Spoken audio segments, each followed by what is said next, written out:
What's up, everyone? Welcome into Boxing Scene Today, where we talk all things boxing, good, bad, the ugly, everything in between. It's a very special episode today. Myself, Chris Algieri here, and we got the Magic Man, Paulie Malignaggi, in studio. My man over here.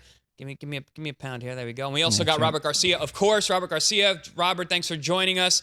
Sending my condolences from Mexico last night. I know we were talking about it off air. I gotta send my condolences, but also congratulations, because they had a great cup and they played a really, really tough last night against England.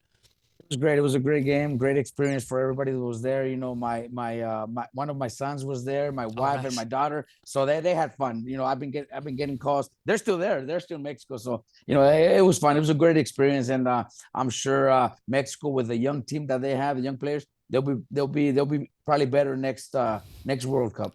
I think everyone's getting used to us having like a FIFA start to every one of these shows, because we have to. I mean, I think even the fans at home. I would hope so. Conversations, you know. But I tell you what, Coach. You know, Mexico typically beats England in the boxing head-to-head matchups. A lot of those matchups, right? So England has to come back with some football. Of course. Who was it? Was it Ryan Garcia and Frank Warren had the bet? Was that who it was? I think they bet $100K. Was it Frank Warren? Yes, it was. Right. It was Frank Warren. It was Frank Warren. So Ryan Garcia. Ryan Garcia bet Frank Warren $100K that Mexico was going to win. Very ballsy, but wow. Worked out. I mean, hopefully he actually pays him. But I thought that was well, Frank Warren will sue him. That's a good point. Yeah. You don't Frank Warren will hold you to your word. You're not walking away from Frank Warren betting. And any deals you owe Frank Warren, he's gonna make sure he gets it. Yeah.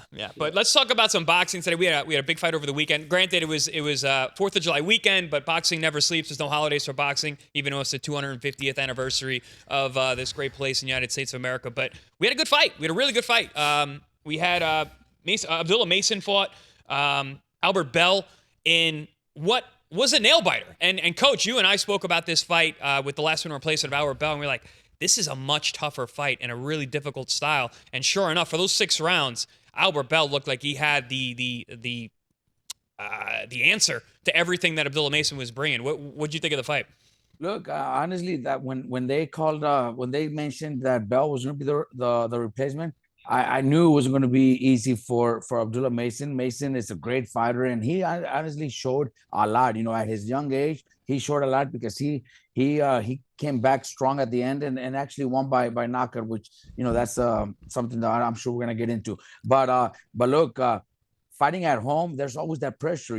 The whole card couldn't get canceled. You're fighting for your people, for your family, for your city, and if that's a late replacement, it was a total complete style to what he was gonna face, and he took that risk. That also says a lot about the young kid, you know, who fights for his family, because his 2 brothers were on the card, his city, and did what he had to do at the end, man. Because if I'm not mistaken, he says that they walked up to the corner and told him, "You're behind," because on the cards with the TV guys, he was behind. So he pushed it and did what he had to do. I'm impressed by him. You know, he did a great job, and he did what world champions do. Yeah, man. I mean, it was a bite down kind of fight. I was talking about this over the weekend too. This is the kind of win, this one and the Noakes win are the kind of wins where later on people look at the record 10 years from now and they'll be like, oh, who was that guy? Who was that guy? Yet in the moment, these were tough fights. Yes. These are actually better wins than fighting a faded dinosaur who had a big resume at one time, but he has nothing left when you fight him. You know what I'm saying? These are tough fights. This is actually the more difficult way to build up your reputation, because you're taking it in tougher fights that aren't going to be credited as much later when your overall resume is looked at. But in the moment, man, these are difficult fights. Right now, we are giving anybody who's witnessing Abdullah Mason's career in the present, in real time, is saying, wow, this kid's nasty, this kid's good. But somebody who wants to criticize him 10 years from now, who just started boxing 2 days before that, or started watching boxing 2 days before that, which you get your run-of-the-mill guys even now like that, they'll be like, nah, you know, because they'll want to give his generation more credit, be like, nah, what does Abdullah Mason fighting at this point in his career, at that point in his career? You notice that with a lot of guys. I started noticing it with my career. I'm sure you noticed it with your career and other guys' careers as well. There's guys on the resume that aren't credited, and you're like, damn, man, that was a tough fight. You know, that was a tough fight early on, and nobody talks about it. Nobody mentions it. I had a bunch of those, and no one ever looks at. Yeah, and Abdullah is, I That's why I'm putting it out there now, because that way, maybe this sort of criticism, a negative stereotype can change, because Abdullah deserves credit for these kind of guys. And so I want to keep pushing it, because sometimes these guys move on to big things, and sometimes they're actually just knocked off by the Abdullah Masons of the world. Like, it's possible that Noakes and Bell never go anywhere. Maybe they might go somewhere. I think Noakes gonna go somewhere. I don't know if Alba Bell is. He's 33. I didn't realize he was that old. Like, and sometimes they don't go anywhere, and people are like, oh, well, who was that guy? Bro, those guys, in real time, we've all witnessed it now. In real time, Abdullah Mason's last 2 fights are much more difficult than a lot of guys are put into, much more difficult situations than a lot of guys are put into at this point in their careers. Not just for the difficulty of the fight, but also for the lack of credibility that it gives you as well for the difficult fight. To piggyback off that and actually take it a step further, last week we anointed Jaron Ennis. We're like, we got a new star, right? We got the way he handled that, the way he did it. All the hype that was before him is actually real. He beat a real guy. Now he's a 2-division world champion, 2 weight class world champion, 2 belt holding world champion. But with Abdullah, I think we're crowning another future star right now. He looked so good. The way he was able to step up, first of all, the gas tank, both in the Noakes fight and in this fight, where he was in a really tough fight and needed to step on the gas at the end, he did. He's got that thing, and he's 22 years old. Well, he's got that refuse to lose. And Coach, I wanted to ask you about this because of the corner. You saw his father and trainer was getting very, very agitated in the corner. Like, you really got to get on this. And did you see how calm Abdullah was? He was like, okay, all right, I got this. And stayed so calm under the pressure, not only of the fight and the guy he was fighting and the scorecards, but also in the corner, which was getting a little hectic. That was super impressive to me. Look, Mason is a kid that, I've seen him develop through top rank, same cards with a lot of my fighters, sharing the same locker room. And the kid is not only very talented, obviously, but you can't just be a star by being talented. You also have that discipline. You also have to have that hunger. And he wants to, he's not that kid that just wants to be comfortable with the win. He wants to look impressive. He wants to make a statement. And at a young age, he's acting like this and fighting like this.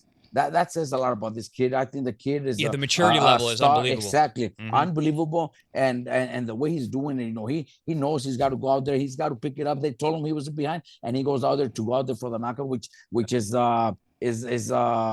what very few fighters do, and he's got that. And I'm very, very high in this kid. I was high since his pro debut, but now that he's a world champion, too much respect for him. And the scores, he actually wasn't behind. He was actually ahead on the official scorecards. But like you said, the DAZN telecast was saying he was behind. But listen, I thought after 6 he was behind. Yeah, it was close. I mean, either way, okay. So even if you don't have him down 6-0 like Mannix had him on the broadcast, you still realize that it's not just that he's behind. What I was noticing was that he's behind, but he's also, regardless of what you think of the scorecards, not only is he behind, he's also failing to put Bell in uncomfortable situations early. So therefore, you're not banking anything to be able to maybe try something down the line and say, okay, I'm making him uncomfortable here, even though I'm losing, so that I can make him pay later. That was my one critique. It looked like he was loading up a little bit too much. Yes, that was what I was worried about. I was like, Bell just looks too comfortable. So even if Abdullah has to get desperate later, I'm not sure Bell is breaking enough to get to that point where Abdullah is going to be able to try to get desperate and pull out the win. Yes, I thought he was loading up a little too much. My personal view, and I explained this over the weekend as well to some people, my personal view is when there's a guy who's that difficult stylistically, like Bell's first craftiness, tall, looks at a pot shot you very well, calm. and knows how to gives you different looks, give you different heights and all that stuff. I think just put hands on him. I think, and by just putting hands on him, it means you don't want to load up all the time. Abdullah's a very athletic kid. He's an in and out fighter. It's tough to fight in and out against a pot shotting tall fighter like that.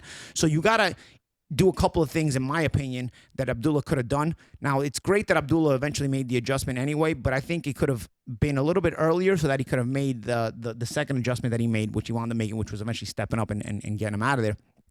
And for me, this is not loading up so much, putting speed on him. Just put hands on him. Just put little combinations on him. They don't have to hit anything. Just hit something. Some throwaways.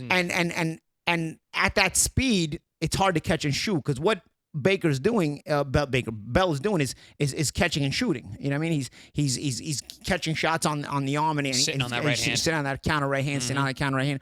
So it's like you put some shoe shines on him. Now he's got to cover. He's got to cover. And I'm telling you, I got the feeling early on that Bell is the kind of guy who doesn't want hands on him. Doesn't have to be hard hands. Doesn't have to be tough hands, but they gotta be. Well, no one ever has. No one's ever been able to really pressure. Yeah, just touch him. Bah, bah, bah, bah. It'll discombobulate him a little bit, and then from there, once his rhythm is broken, then you can start loading up more, because then when you load up, it'll hit him. It'll start hitting him. Which happened later on anyway. Yeah, it happened later on anyway. So Abdullah did eventually get there. He just got there in a different way than maybe I would have liked to see it. But that's what I'm saying. So this can be a learning experience while still looking amazing in the fight. And that's the thing about Abdullah Mason's talent, is you can see the improvements he needs to make, and yet he still looks good despite the fact. Yeah. So you're like, wow, the potential the Noakes there. fight was like that too. It's like, he gets hit a lot, but God, he looked good. Yeah, and still want to see him. Because you can see when you watch him that he's capable of getting there. Like there's some guys you watch, you look criticize him like, yeah, but he's missing this, he's missing this. The ceiling. I I don't think Abdullah's missing anything.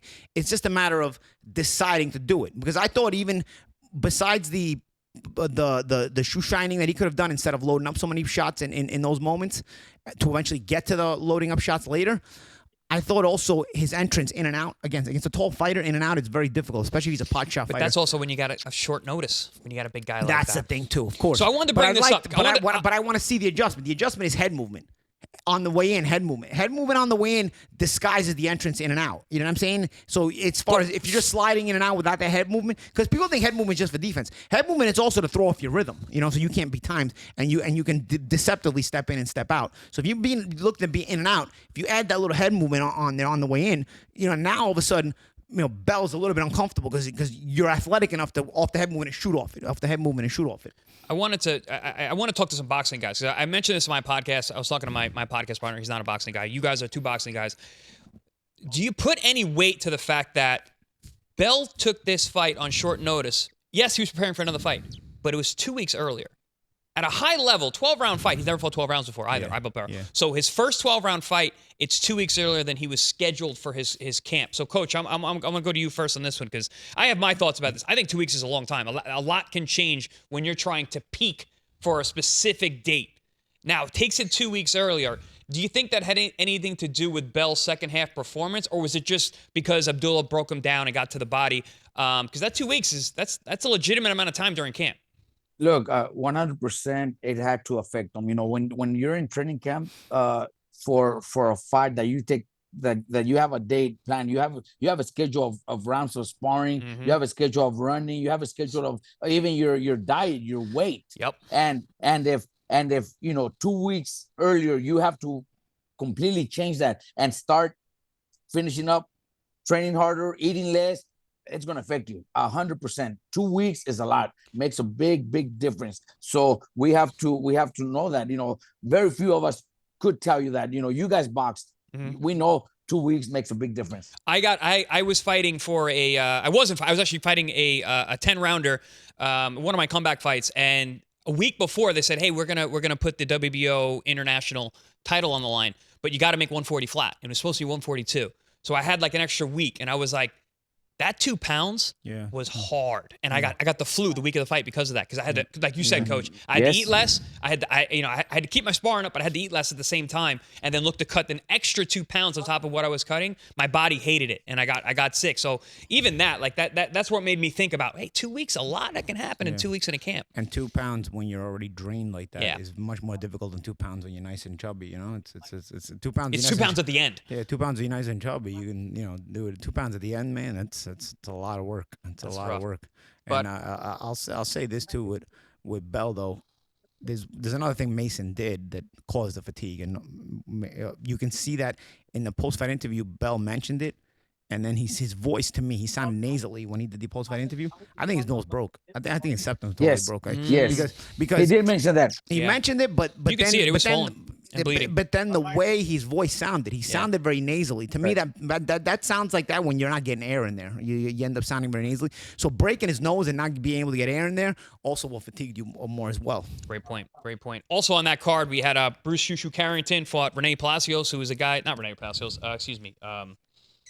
No, it is Rene Palacios. He Sorry. is Rene Yeah, Palacios. It is Rene. Sorry, I was right. A guy who's fought on Probox Probox TV, fame, yeah. a Probox TV fighter. Actually, he performed well, I thought, but Shu Shu on the scorecards dominated the fight, but had some tricky spots in that fight. Yeah. There was a knockdown, which was not ruled a knockdown. A lot of people argued it. Sergio Mora was like, that should have been a knockdown. There was a little bit of argument at the desk about that. And then also he got hurt to the body visibly in the 11th round. So some shaky moments during the fight, but at the end of the day, he controlled the space, especially early on. Shu Shu looked good. But you see some weaknesses in the armor there of Shu Shu, who's been calling out the top guys in the world. Yeah, listen, this was always going to be I felt a tougher fight than people thought. Palacios had handled Segawa rather easily. As a matter of fact, he had handled Segawa much easier than Carrington had handled him. Absolutely, so you already started seeing that writing on the wall there when you saw the way Palacios handled Segawa, and people didn't know about Palacios at all. So the people were just looking at this like an elementary title defense for Carrington. But I think Carrington is a cerebral fighter. Maybe he doesn't always make it as exciting as people want to see. And I felt like the guys on the broadcast were a little too hard on him. Like, okay, you gotta be that guy. You gotta be that guy. Sometimes trying to be that guy gets you knocked out too. Like it's not necessarily about being. Go ahead. When you have to be the guy, it's because he talks and acts like that. Like he's the guy. That's a good point. why. That's a good point. That's why. So that's why everybody else expects that from him, because he acts and talks like he's the guy. But coach, did you think that him not being that guy, but keep on talking like that guy and winning will get him the in-away fight? Because then he's less dangerous, right? So they maybe gets him the in-away fight. It leaves him a little bit exposed, right? Because if you're too good, maybe you don't get the in-away fight. If I was in Nui's team, that's the champion I pick. Did you notice that he came in? He came in a full. So he's getting what he wants. Yeah, but did you notice he came in a full pound under the weight? I didn't like that. He came at 125. Carrington. Yeah. Is he trying to show that he's smaller than 26, so in a way would take him? Or maybe say, you know what, maybe I'll meet you halfway, and if you don't want to come to 26, Well, no, I don't think Inoue would want to do that either. I think Inoue wants to fight for a real 26-pound title. But if you're picking, if you're Inoue and picking and choosing, if you make the contract at 24, you could fight for the 26-pound title. Do you think Inoue moves like that? I don't think so. I think he's gonna want to do it the right way. But also, if I'm Team Inoue and you're taking your first fight at 126, you're going right to a titleist, I'm going to pick the smallest one. I'm not going right for Espinoza. I'm not going for the biggest guy in the division, right, Coach? Well, let's see first. No, 100%. I think that's probably a good strategy to get Inoue to pick him, because if I'm looking for somebody at 126, that's probably the one I pick. I think he's the one I pick. Shu Shu is probably the one I'm gonna, because he wasn't able to take a good body shot, and whatever Sean Porter, whatever Tim Bradley said, that was a knockdown. Oh. And they are boxers. Look, it. You guys are boxers, man. You guys know that before the fight, the ref goes to your locker room and explains all that to you. Obviously, the first warning is, this is the warning, no hitting behind the head. But they also tell you, if you're in front of your fighter and throwing a punch and your opponent causes that punch to land a little, it was behind the ear. I mean, if you cause it because you turn your head or you go down, then it's your problem and it's a knockdown. I think the ref called it a slip, which was the worst thing that he could have done. We great ref, respect to him, but he, calling it a slip, that was embarrassing. I was surprised that Sean took that stance, because Sean was the guy who got those kind of knockdowns. He hit you behind the head a lot. Clubbing shots. Yeah. Yeah, I mean, so Coach, you brought up a great point about the broadcast. We the first TNT monthly fight that we're going to have now on TNT, which is great. It's also TNT and DAZN. Yeah, so this is the first one. Right? Very, very cool. And also, I love that they did the sport desk. I like at the tandem. top. Yeah, I like that ringside with the zone team, and then at the desk you had like boxing's doing like other sports. Yeah. FIFA does it. And NFL does it. I like that dynamic with Crawford, Bradley, and Porter, and the host guy. Oh man, I just met him. It's awesome, but they have to be fair and they have to know what boxing is, especially when you have a left-hander and a right-hander. Yeah, the left-hander, that's a great point, Coach. Obviously, your left foot is in front. Yeah.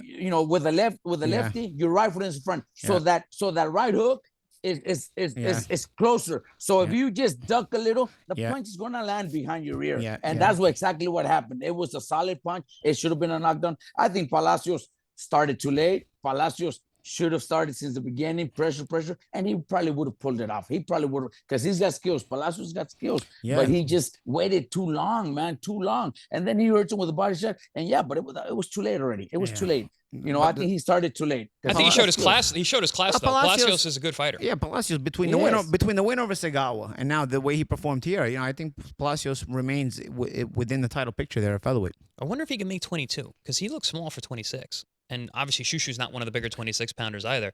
But regardless, I think that there's a good future. There's a lot going on down there. There's a lot going on in those weight classes. This is a really hot division. So speaking of the hot division, because that division has so many good champions, where do we see Shu Shu fall in the mix of these guys? And this is not a knock on Shu Shu at all. It's just a really deep division. You got Brandon Figueroa. You've got Angelo Leo. You've got Figueroa, who is a freak of nature in terms of height. Espinosa. That's why I meant Rafa Espinosa. So Figueroa, Espinosa, and Angelo Leo, and Shu Shu. Do you think Carrington keeps pushing for the Inoue fight because he knows how dangerous it is on these other guys to take on these other guys? Because if he doesn't get the Inoue fight, obviously people are going to expect him to take on one of these other guys, which is he's called out Espinosa too. A lot less money for a dangerous fight, a very dangerous, possibly even more dangerous fight, because these guys are bigger, right? So there could be also some chess being played outside the ring there by Carrington, right? Where it's like, okay, I keep winning, I keep defending the title, but I'm kind of angling this way. I don't want to angle towards getting these tough featherweights because it could be more difficult. But they all are unifications. I think an Angelo Leo fight could probably be easy to make because he is also co-promoted by Probox TV and Top Rank. So same Espinosa, same thing with Espinosa. Espinosa is co-promoted by Top Rank and Sanford, which they work very close. So it's an easy fight those are easy fights to make. Figueroa is an island of his own. Do you angle for Leo because he's been out for so long? Maybe you get him off of a little bit of a layoff and you get a unification. I think you angle for Leo because Espinosa is a nightmare. Yeah. Stylistically, he's just, you got a 6'1". But Leo not being active for a while maybe makes him a little more susceptible. And then if Carrington has another chess piece, it's something more to lure Inoue with. When was the last time Espinosa fought? He hasn't been that active either, right? Yeah, but I think he's fought. I think he fought over in Mexico, right? Yeah, right, Robert. He fought after he did Leo's like last fight. He did fight in Mexico. It's a guy like that. You got to keep him busy because he's got to make the weight. He's got to consistently make the weight. Yeah, it's true. Yeah, he's big. He's big. But in terms of the TNT DAZN broadcast, I liked it. Liked it, Coach. You liked it. We got another player. No, I liked it. It's a great idea. It's a great thing. Both teams talking about it. Just be fair to everybody. Don't pick sides. Don't pick sides. Yeah, I like that. That's what we are. No BS commentary. That's how Probox TV is. That's how we are here, and that's why you guys tune into these shows. But let's talk about the big boys now. We talked about this last week a little bit. Usyk's last dance, who he wants to pick. It seems like Wilder's the guy. Because even Shelley Finkel came out and said, listen, if we can make the right kind of deal, we would very much approve that fight, and it would be an honor to fight Usyk. It looks like that's where we're going. I don't know, all signs to me for the past couple months have pointed to Usyk looking for this Wilder fight to close that cipher of all those guys that he fought in that era. Coach, we spoke about it with the Verhoeven fight. It seems like he learned during that fight. It's like, yeah, you know what? I'm getting a little older. Let's have one more, have a last dance. Not the two fights like I said I was going to, but Wilder seems to be the guy that he wants to fight. And in terms of making the deal, I don't think there'd be a problem making that deal. I mean, there's plenty of money to go around. And Wilder, what else does he have in terms of options for a big fight? Look, Wilder is actually lucky that that Usyk is picking him to go out there and perform for his last time. His last. He didn't say it's his last fight, but we're guessing that. Well, he's calling it his last dance. So okay, yeah, exactly. So I think Wilder's lucky. He's a big name. He always gave us great fights, but I don't think anybody else is calling out his name or I don't think any young heavyweight prospect is actually calling out Wilder, or any of the champions are calling out Wilder. So, to me, it's a great fight. It's a great fight for Usyk. I think it's a fight where Wilder is just lucky enough to be called out and also end his career with a big fight, a big payday, and go out there and do what he does best. Try to go and land that right hand. That's it. Lucky's one thing, but he was smart enough to get back in the mix because he had a really rough go. Good. But he got 2 wins. One of them was very forgettable, and then the Chisora fight was a name fight that was entertaining, and it showed that he's got. I saw some things in that fight where I was like, I think Wilder's actually back a little bit. He's willing to pull the trigger. I like that mentally he was back. Yes, that's what I mean. The fighter in him was back, because honestly, against Parker and against Zhang, and even in the first comeback fight, it was like I don't think mentally he's there. You know, even though physically he's there, I don't think mentally he's there. In the Chisora fight, he had to be present mentally because Chisora will bring fire as well. So you have to be present physically and mentally in that fight. And the fact that he was able to summon that out of himself when I was questioning whether it was there anymore, that in and of itself puts you right back in the mix. Even if you're susceptible because you're older and you're past it a little bit, that right there is enough because you got enough of a resume now to just keep your name relevant once you get a win like that. So, you know, it's a fight where I think people are going to be interested in it and tune into it. Do you like it? Me and Coach talked about it. We actually like it. I like it. I like it. Here's my thing that I've been saying though recently. You starting to notice these guys being bigger than the belts kind of conversations. I'm fine with making these fights. But back in the day, these fights still get made, and then the winner fights one of the champions because, you know, what's the whole point? You weren't just doing it for money. You were doing it like to put yourself back into the mix despite fighting one of your peers. That's how I feel Tyson and AJ are. Well, that's the thing. I think they're going to fight a champion. The way that is you're using this big name, and okay, you win over one big name against another big name, even though you're faded and you're not necessarily in the title picture, but your name is good enough to where you knock off this other big name. Now you can fight the young champion in the title picture and do something great again. And a lot of times the young champion will knock you off, and you create you keep the wheel turning as far as creating new stars for the next generation. It creates a bridge in generations. Instead of AJ and Fury fighting for the money and then just walking away, and Usyk and Wilder's fighting for the money and walking away, and not allowing the Tamas of the world to not get a chance to knock them out, because, you know, it's also your chance to knock off an Tama and do something amazing, right, and win a title against a guy like that who is supposed to be the next coming.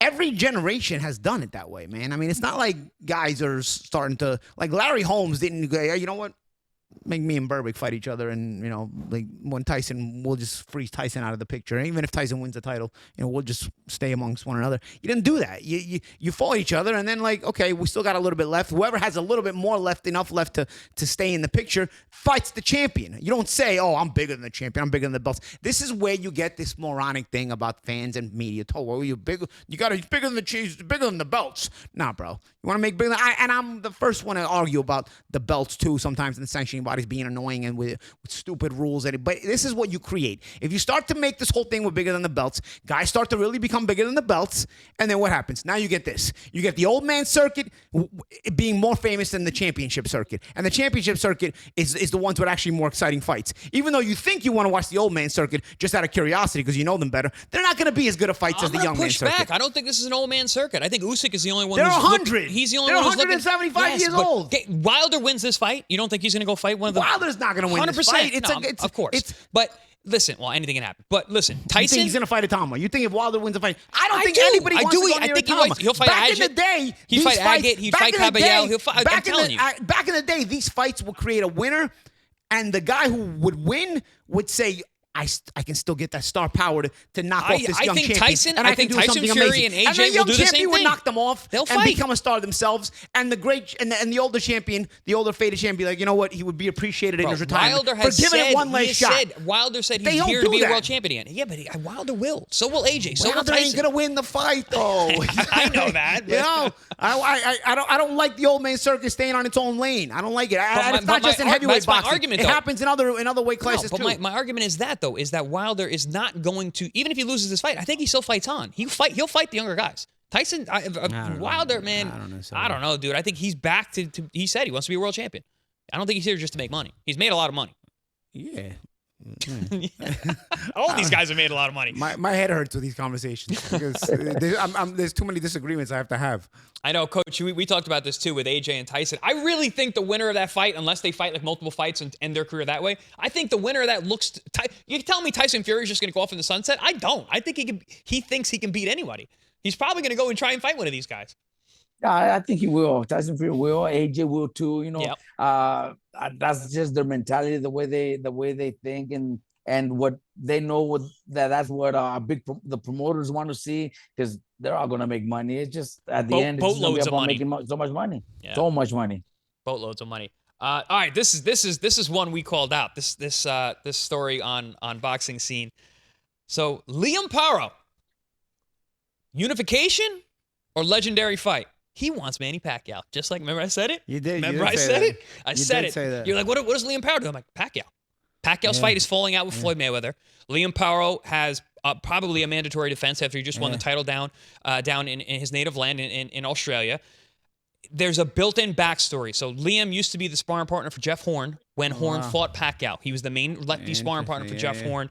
Obviously, there's a market in Australia. Pacquiao wants to win. Wants to get back on, get a win in Australia. And he wants to beat the Australian for everything that happened for the Horn fight. Right? And Liam looked susceptible enough. And he's not a big welterweight. Not a big welterweight at all. Not a big puncher at welterweight. I mean, you're talking about Liam looks acceptable. I mean, Pacquiao looks acceptable too against Barrios. Looked very well. He's 47 years old. There's always going to be that. So what do you think about that move, Coach? Do you think Liam's making the right decision targeting Pacquiao when he's got a weight class that's stacked with a bunch of guys? And I think you and I said it. You know, when we talked about his win, he looks small for welterweight. Yeah, he's a small welterweight, and if he goes out there and starts fighting those young fighters that are hungry, that are not champions, but he might be in trouble. So let's go after Pacquiao. That's what he's thinking: make a lot of money and then make a unification for those big fights. There's the welterweight division now has big names, guys that generate millions and millions of dollars for whoever they fight. So Liam Paro is looking at that direction. He's not looking at a young Raul Curiel, who is very dangerous, but nobody really knows, and nobody, and goes and gets his ass, gets beat up by somebody that nobody for very little money. Now he wants the biggest fight out there, and Pacquiao is going to generate. Pacquiao is available. So that's the direction he's taking. Perfect timing. What about the mandatory though? You have one. I was told he has one. Well, mandatory is Donovan, no? He has an optional defense, and then he's got to fight Donovan. Yeah. So you would have to make the Pacquiao fight pretty quickly if you make it, no? Well, I mean, Pacquiao was getting ready to fight in September, so. Yeah. So he turned that. No, the timing is perfect, and that's why I brought it up. A couple weeks ago when he actually won that fight. I'm like, no, that's the fight, because there was no guarantee that the Mayweather fight was going to happen. It seemed like it was on the ropes, and obviously it's getting pushed back. May never happen.